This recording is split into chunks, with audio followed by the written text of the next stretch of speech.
been a crazy week of football, you'd have to say. After the announcement of the ESL, a couple of clubs dropped out, and now things have become an utter fiasco. Welcome to the show, the Nutmeg on Guardian TV. My name is Solomon Fo, and it's great to have you guys join us today.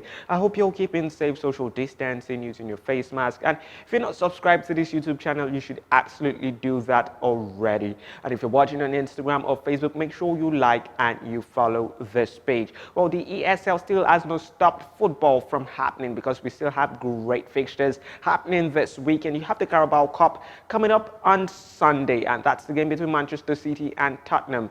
I'm sure many Man City fans are excited about this. Tottenham fans are excited about this. But one set of people that wouldn't be excited about this are the fans of Jose Mourinho, who got the boots just a week before the finals. So joining me on the show today is Deji Farimi, a sports journalist and one of the tip-top, football analysts you would find around in Nigeria. Welcome to the show today, Deji. It's great to have you. Yeah, Solomon, it's always a pleasure to join you. I'm excited to do this. Yeah, great. Thank you so much for joining us. Like I said, it's been a really crazy week of football. The ESL and its announcement. A couple of things have happened. And right now it feels as if it's just Real Madrid and Barcelona in there that have not actually dropped out. The Premier League sides have dropped out, and a couple of things have happened. Moving forward. And before I get your thoughts on how things should happen going forward with regards to UEFA and the fans, I'd like to get your thoughts first on, the ESL itself, how it was constituted, its format. What were your thoughts on it, when you heard its announcement? That was on Sunday last week.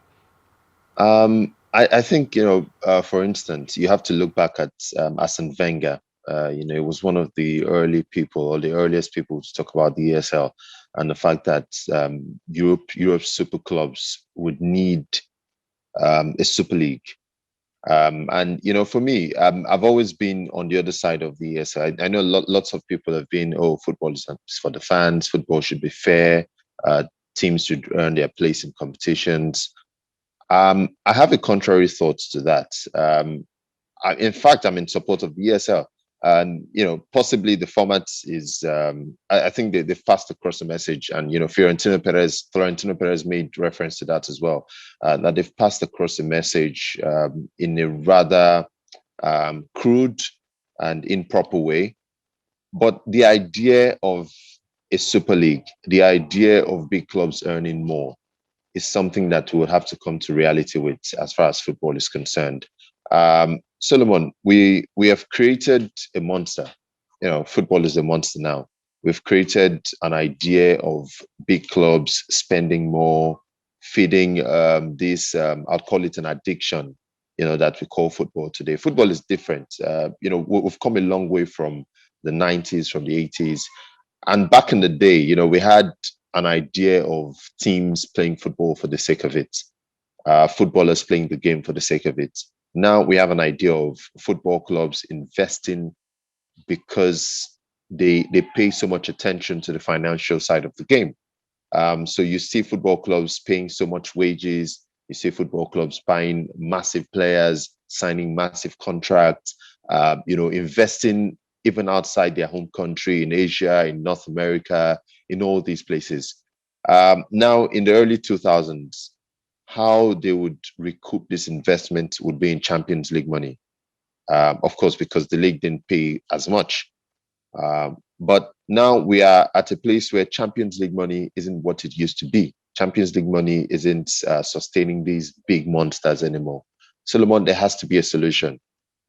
These big clubs, and I know lots of people have said, oh, they should stop investing as much as they used to. That's a great option. The problem with reducing the investment is that we are going to go back into the 80s. We'd go back to the 90s. We'd go back to football not being as big as it used to be. Football, and I know Florentino Perez sounded a bit too cocky in some of the interviews he's done, but the fact is, football is as big as it is because of Neymar, Messi, Ronaldo, because of these big transfers, because of these big stories, because of big teams building stadiums, bigger stadiums, because of teams expanding.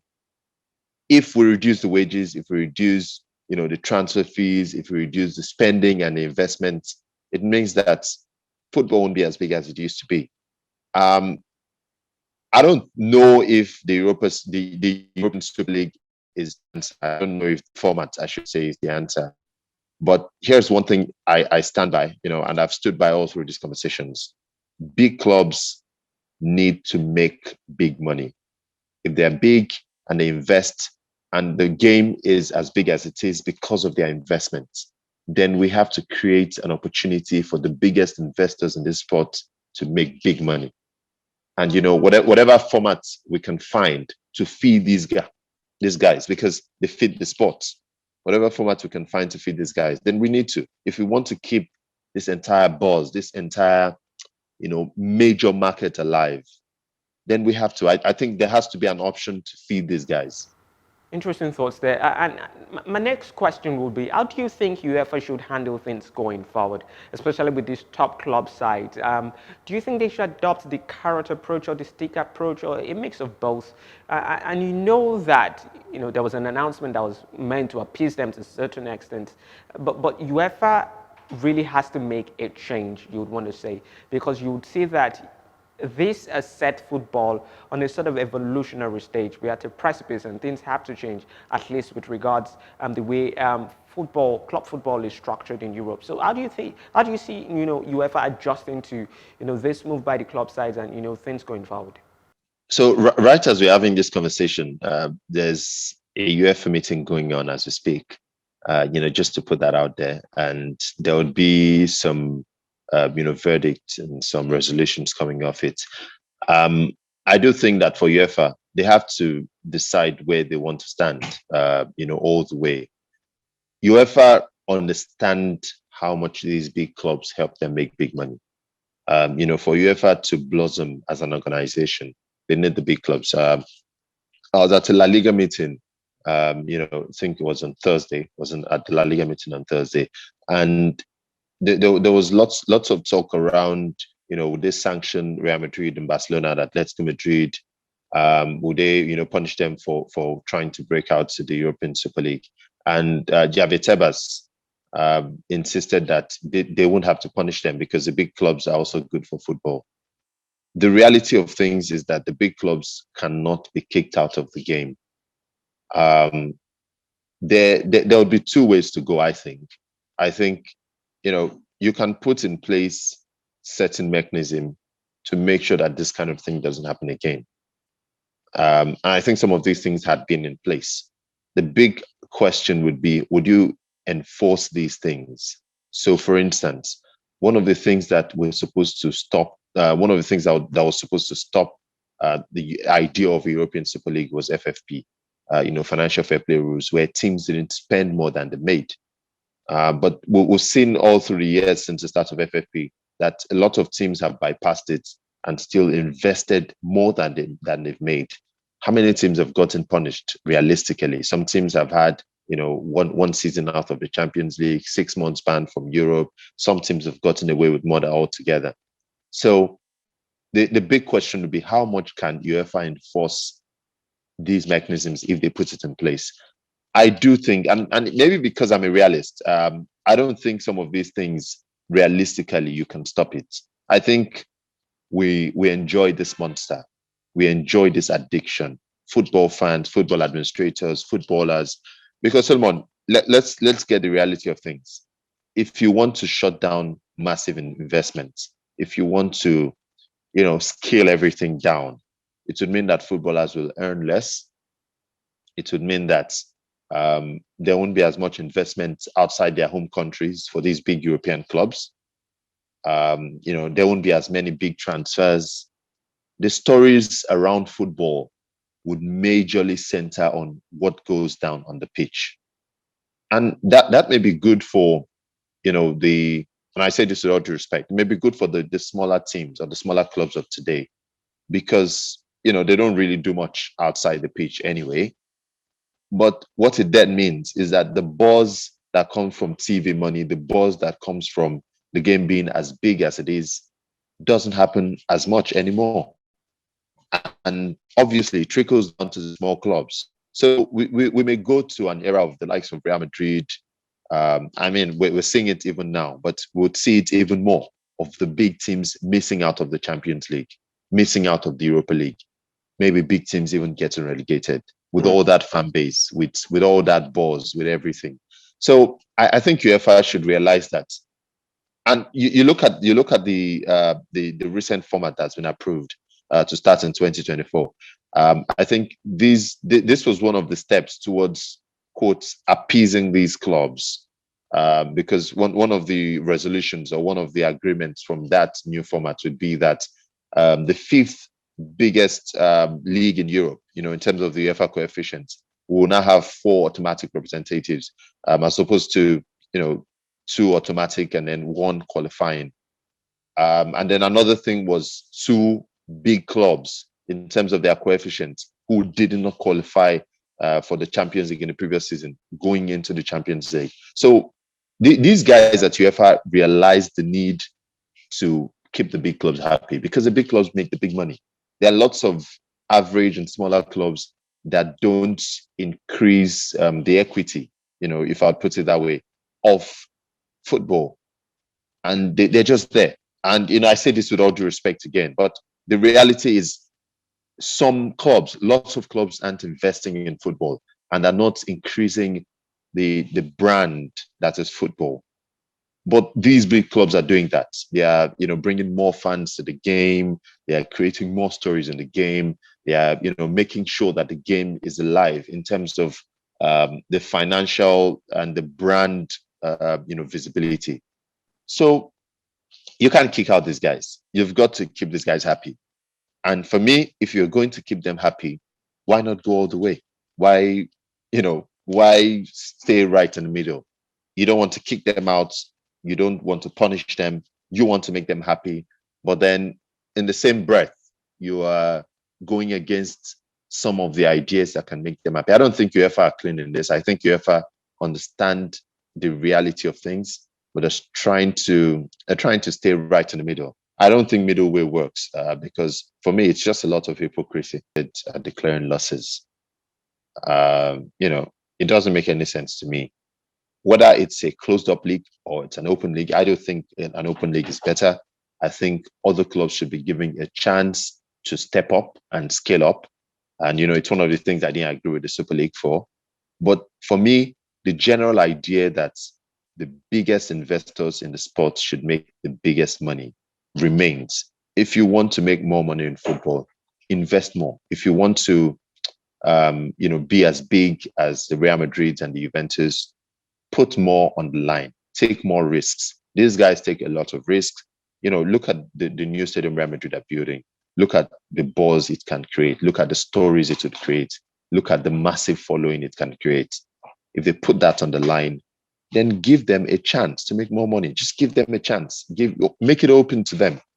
So that's what I think. I don't feel like the future of football is scaling down all the spending. All right. I don't think that really helps us. So we've got a couple of fans that have come out, the Chelsea Supporters Trust, Arsenal fans coming ash against, Josh Kroenke, saying, even going forward to ask, when will they be selling the club, if they will be selling the club, anytime in the future. You've got a couple of fans across the world, actually, showing their displeasure, their utter displeasure at the idea of the ESL. How do you think, club owners and fans, how do you think the relationship should be going forward? What can, club owners do to regain the trust of the fans?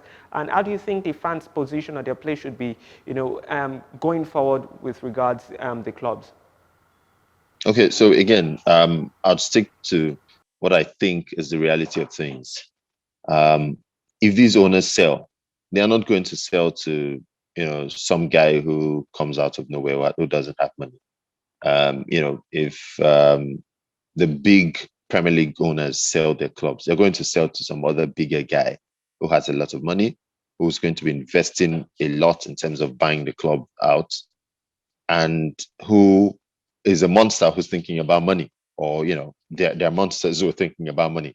That will most likely be the case. It's a capitalist world, and I think even football fans need to come to that reality. Another option would be selling part of the club to fans, but when you do that, you have to also live with the reality that you know, how many fans can invest as much as, say, Roman Abramovich or Iglesias? How many fans have that much financial strength? Which would then mean that Liverpool fans who are currently thinking that they could get Mbappe, or Manchester United fans who want Sancho, cannot do that anymore. Um, they would have to look to the academy. And I don't think there's anything wrong with that, to be honest. But it changes our reality at the moment. Florentino Perez was talking, I think it was on Wednesday, and he was talking about how, because of the current financial situation, Real Madrid may not be able to get Mbappe. And I was on Twitter, and lots of Real Madrid fans were complaining, "Oh, we have to get Mbappe. It's all done. Why can't we get Mbappe?" I'm like, see, the new world that a lot of football fans are preaching and pushing for, which doesn't have ESL in it, which has fans having more say in club sides and all of that. It means that these kind of transfers can't happen any longer. It means that footballers will have to earn less. It means a lot of things from a financial standpoint, from from the like I've used the word a few times, the buzz, the craze that we have in football at the moment. It means that a lot of these things will have to change. So you have to come to the reality of that. So for me, that's how it swings. It either swings towards the fans having more power. And again, like I said, it's not a bad thing for football. But let me just quickly add as well, and it's one of the points that the founding members of the ESL have put out there. Football has a massive fan base. There are what 7 billion people in the world. Thereabouts. Football has a following of about 4 billion. Um, you know, Maybe half or more of the 4 billion support the big clubs. I'm talking about maybe the big 15 or the big 20 clubs in the world, thereabouts. These guys need to take advantage. I mean, look at baseball, or look at basketball, for instance, in the US. Look at even Formula One. Look at some of these sports. They don't have as many followers. They don't have as many followers in terms of viewership, in terms of numbers and all of that, as much as just the big clubs. And I'm not just talking football, I'm talking about just the big clubs alone. So how come they can make so much of that situation and football can't? And I get that in football, we love, the fairy tale stories. We love the idea of family. We love the idea of, being together and all of that. But the world is changing, and we have to come to the reality of a changing world. And one of the things that comes to mind is the fact that you have to make the most of your numbers. You have to make as much money as you want. And this isn't talking about greed. Even the footballers are making lots of money now. Are the footballers going to come to the reality of them making less? Are media houses going to come to the reality of less stories, less superficial stories? And you and I know how much we live on these superficial stories of a side building a new stadium, of a side chasing a 300 million pounds player. Some of these things that aren't so much about football, but have been created because of the level of investment and buzz in football. Are we ready to get those things out and just focus on the story of an academy player playing all through for his team, scoring a few goals, possibly not even making the Champions League? Are we ready to come to that reality? Is that what we really want out of our football? If that is what we want, all well and good. It's not what I want though. I enjoy the buzz. I enjoy the craze. I enjoy those things. And for me, I want to see more of that. I don't want less of that. Interesting thoughts there. Thank you so much for talking to us on the Nutmeg today, Deji Frame. It's been an absolute pleasure speaking with you. And hopefully, after all of this, we'll be able to talk in the studio, after the pandemic.